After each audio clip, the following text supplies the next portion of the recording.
Hi everybody, time for a quick look inside Vancouver Public Schools. I'm Nick Vole. The Winter Olympics has just wrapped up in China, and if you're like a billion other people around the world, you watch the world's best athletes go for gold. It's the highest achievement possible for them. The Olympics also represents the professional peak for the broadcasters who bring the games into our homes. One member of that team got his start right here at Fort Vancouver High School. Spencer Fredricksen has a highly technical job, controlling cameras. The main job during the show is keeping the iris and the color temperature all in uniformity with each other. So if camera 1 or camera 15 cuts to somebody or the skin tone, you want that to look like it's the same show and the same lighting and the same color temperature all around.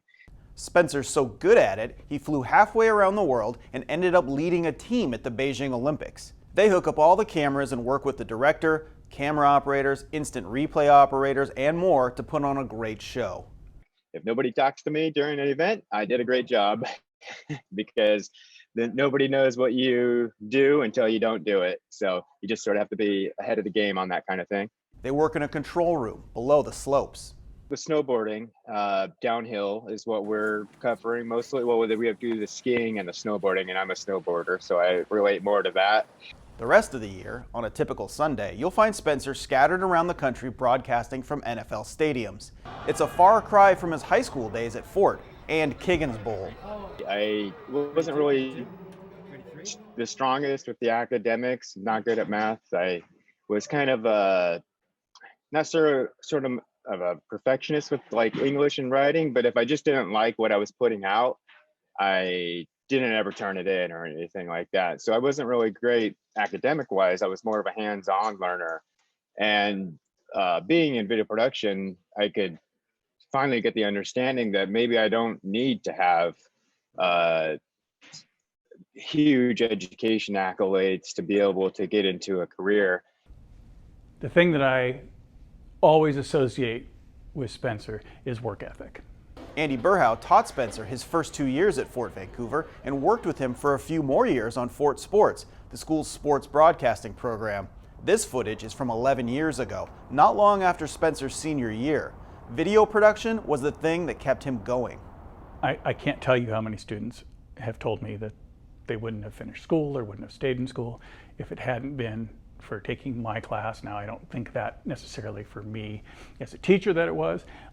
I think when we're at school, we need something. We need a hook. We need something that's home. Whether it's the band, whether it's sports teams, whether it's a particular teacher or CTE program, something that is kind of your home base when you're there, your place where you kind of have your people and you feel comfortable, and something you look forward to in your day. Spencer continued to volunteer as a young adult in order to learn.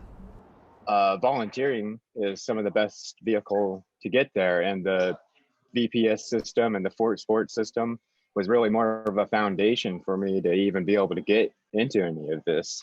Andy Burhow, along with his brother Joel, founded Fort Sports around 20 years ago. I've always kind of felt like we're opening doors. It's kind of like, here's an opportunity.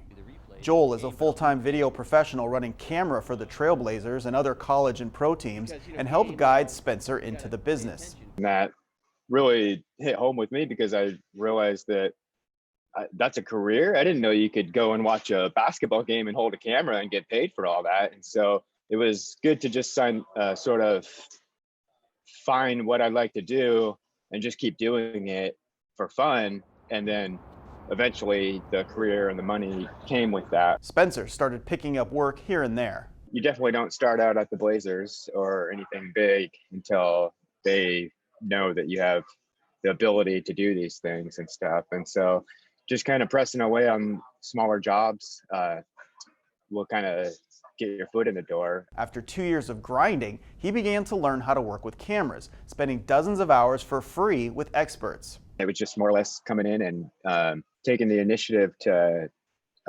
want to learn, ask questions, and just keep on pressing forward. And once they understood that I had an understanding of what was going on, and I just kind of rode with that and continued doing more. Now, one of his favorite parts of the job is passing on the knowledge he was given, even at the Olympics, where he mentored a new crew member who was unsure if she even belonged. 80% of this job is just showing up and getting on site and being there. You may not know what to do, but we can get past that. We can teach you how to do that. The overarching philosophy of the Olympics is for nations to come together to find common ground, and that's happening even in the control room.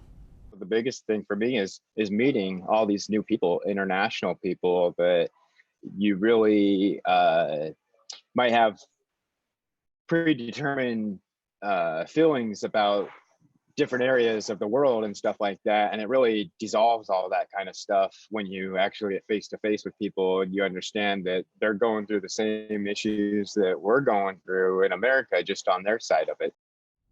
In our long conversation, Spencer talked a bit about his long-term goals. They include an idea to create a local video production facility that focuses on mental health, using video as an outlet for creativity and self-expression.